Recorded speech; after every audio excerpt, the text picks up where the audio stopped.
Thank you. Thank you very much. Thank you very much. It's a pleasure to be back. All good news today. First, a little background information. Now I understand why Dave acted the way he acted when I saw him backstage. I walked in, he seemed a little nervous, and I went, shook his hand. I said, "How have you been, Dave?" He said, I do. So newlywed jitters. Dave said he got married last night. It actually wasn't last night. He actually got married a month ago. It just feels like it was last night. You will get accustomed to that. It changes over time. But look, Dave is doing a great job. I knew he would. I had the pleasure of working with him as a colleague for many years. He is top shelf, and I'm so proud of what he's doing. Dave Seeley.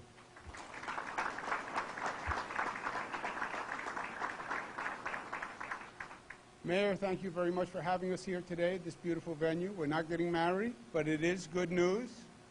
And it will feel like just last night. Thank you very much for your hospitality. Let's give the mayor a round of applause.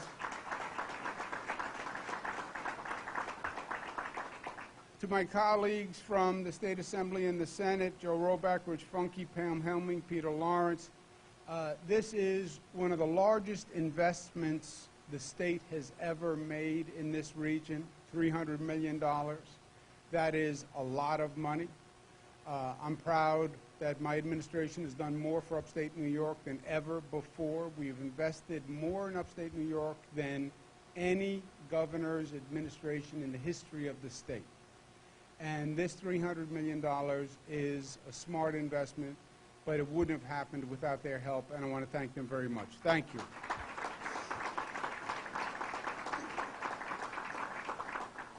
We have Village of Sodas Point Mayor Dave McDowell. Pleasure to be with you, Dave, when it's not raining and it's not flooding. You'll hear from Basil Sagos, and we have Ruth Ann Wisnowskis and General Murphy from my team who worked very hard on this project. Let's give them all a round of applause. And we have former Lieutenant Governor, my friend. I miss him still. What a beautiful, beautiful job he did. What a great friend he is. Bob Duffy.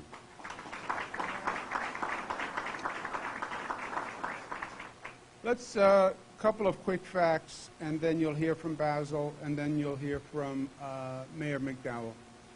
Lake Ontario is a major issue for the entire state of New York. It is virtually the entire northern border of New York. 1.5 million people live along Lake Ontario. It is 8 counties. It is 500 miles of shoreline. It is of major consequence to the entire state's economy. Regionally, it is determinative.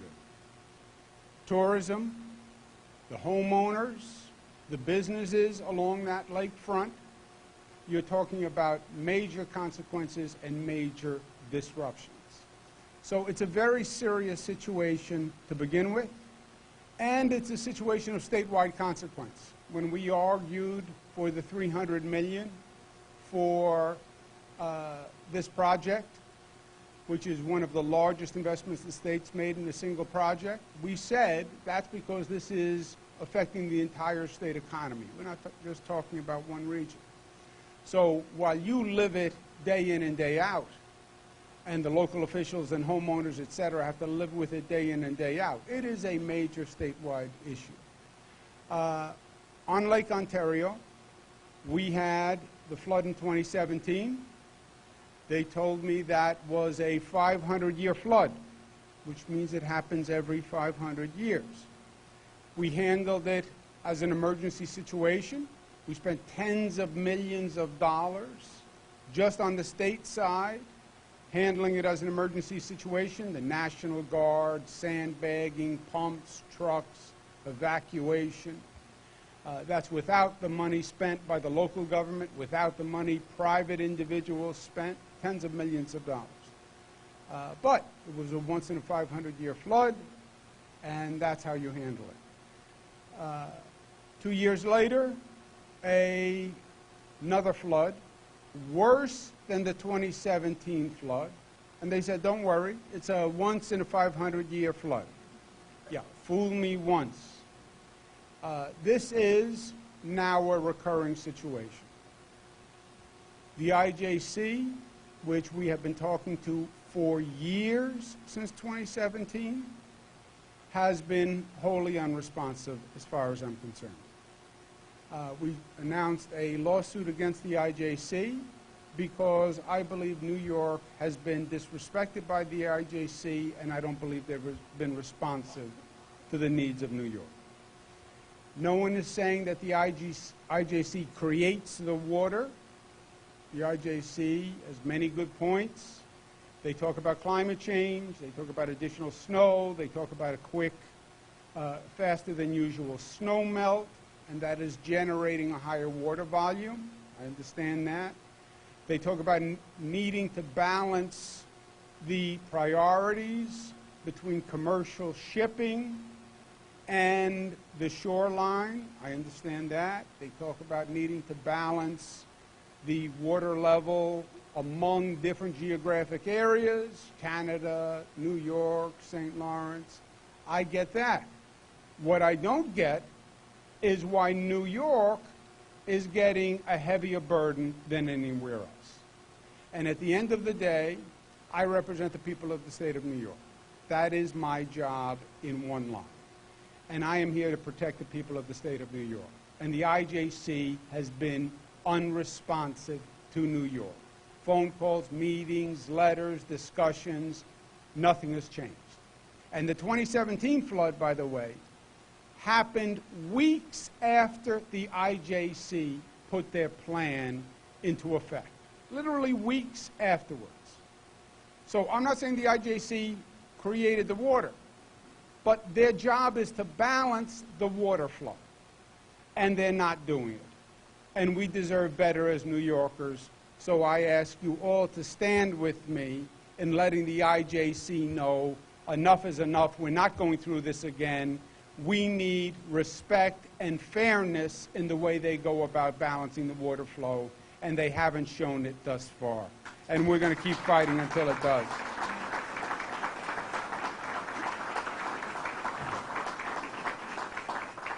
In the meantime, I'm not going to hold my breath waiting for the IJC. We're not going to hold our breath waiting for Mother Nature to determine that she's not going to rain as much as usual or melt as much snow as usual. The intelligent posture is now to say, this is the new reality. It flooded in 2017, it flooded in 2019. Let's anticipate the future, and let's anticipate that this flooding is going to happen again. That is the only logical, rational conclusion. And then you would say, rather than treating these as an emergency every time it happens, and spending literally hundreds of millions of dollars on the emergency to replace what was, only to have the next year another flood, damaging what you just rebuilt, let's rebuild it with a different plan and a different strategy. Let's assume the high water levels going forward, and let's rebuild the waterfront to a sustainable level. It is a better investment, it is smarter, and it is right. And that's what this resiliency plan was all about. It said, let's prepare and build for the future. It said the way we're going to do it is the state will invest money, and the state will facilitate, and the state will help, but it is up to the local communities to come up with the plan. Why? Because you know better than we do what areas flood, what businesses are most important to protect, what areas are most important to protect. You are in a better position to make these decisions, period. So, we set up regional councils, brought in local leaders, brought in the local community. You did an amazing job in participating.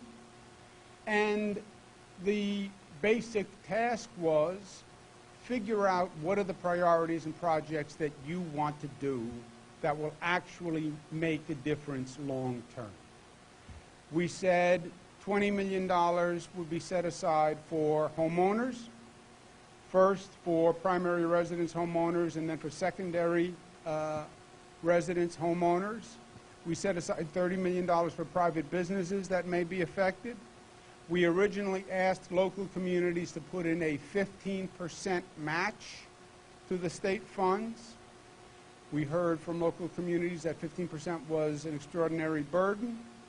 I understand. We reduced the 15% down to 5% local match. Why do we think the 5% local match is important? Because, frankly, I want you to have skin in the game also. If you're going to determine a priority, if it's really a priority, I want to make sure it's a priority as defined by you're willing to put your money on the table as opposed to just the state putting money on the table. It's a lot easier to determine a priority when it's someone else's money than when it's your money. That's human nature. So the 5% says the local community is vested in this decision, it's vested in this project, and it's a priority for the local community, which means the local community will be eagerly and aggressively pursuing the project, and that's what I want. As Dave said, I'm a big believer that government can actually operate better than it does. If you read the Bible, Old Testament, New Testament, it doesn't say anywhere that government must be this slow, cumbersome, bureaucratic process. It doesn't say it. Born again, I don't care, still doesn't say it. We can get things done. We can do it quickly. We can do it efficiently. We can do it effectively. I want you all to see Molly Riley, who joined my team. There she is. She is going to be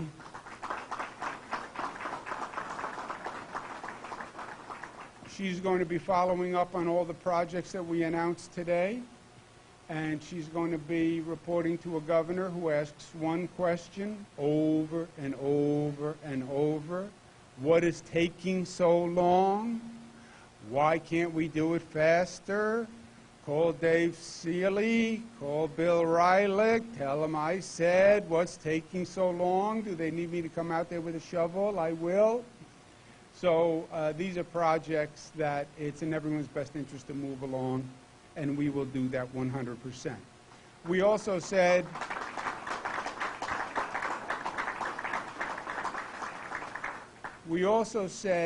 that of the $300 million, we would spend $15 million to do dredging, which the entire shoreline needs, and we'll do a massive dredging program for $15 million that the state will manage that will literally cross the entire Lake Ontario shoreline. So I'm excited about that.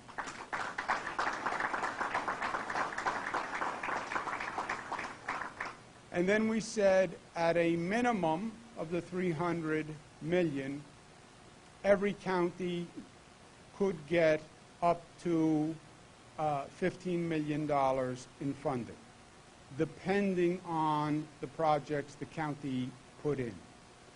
So minimum of 15 if the projects were significant and accepted, but if you put in more projects that were good and smart and relevant and which you were willing to match, you could receive more.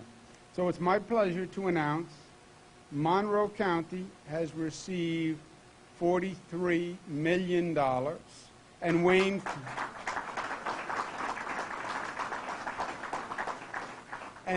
County will receive $41 million for their project.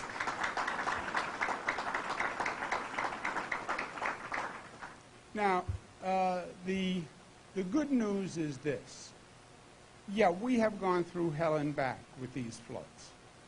And a lot of people have been inconvenienced. Local supervisors, mayors have done an extraordinary job. First responders have done an extraordinary job. And it is so exhausting to do this day after day after day. And we went through it in 2017, and then we had to come back and redo the same thing again in 2019. It really is a show of character and strength and stamina, how our local governments and our first responders got up and went out and did it again. So it has been hard. I get it. I've talked to dozens of homeowners who had to pump out their home again, who had to go through the replacement process again, go through the insurance process again. I get it. But I'm an optimist. Here's the silver lining in the storm clouds. This $300 million and the work we're going to do is work we needed to do anyway in many cases, and it is work that is going to make the waterfront better for the next generation. You look at the projects that we're funding, and almost every one of them, you can say to yourself, you know what? We needed to do this anyway. You know what? This is a better project now than it was before. You know, we're here today. You have the St. Paul terminus right here. That project should have been improved 5 years ago and 10 years ago and 15 years ago. We all knew that we had to do better. And you either invest and grow or you stagnate. You want to increase tourism, you want to increase people coming here, you want to increase home ownership, you want to attract more people. Develop the waterfront, improve the waterfront, show them that you're building and you're growing and there's momentum and there's a future. And that's what this $300 million is going to do for us. Yes, it's going to repair damage, but it's also going to build better facilities and a better waterfront for the next generation. And that is a pure positive and a pure upside. And sometimes out of bad things come good things. And that is the New York way. You give us lemons, we're going to make lemonade. Well, we did. This is going to be a better day for the Lake Ontario communities, period. Having nothing to do with what we went through. We're just going to build a better future for the next generation. And there is nothing smarter or truer than that. God gives us a limited period on this planet. And it goes fast. And the one obligation we have is to leave this place better than we found it. To leave this place better for our children than we inherited it. And to take this beautiful asset that we have in New York and to improve it when we hand it to our children. And we will. And this will help make it possible. Thank you, and God bless you.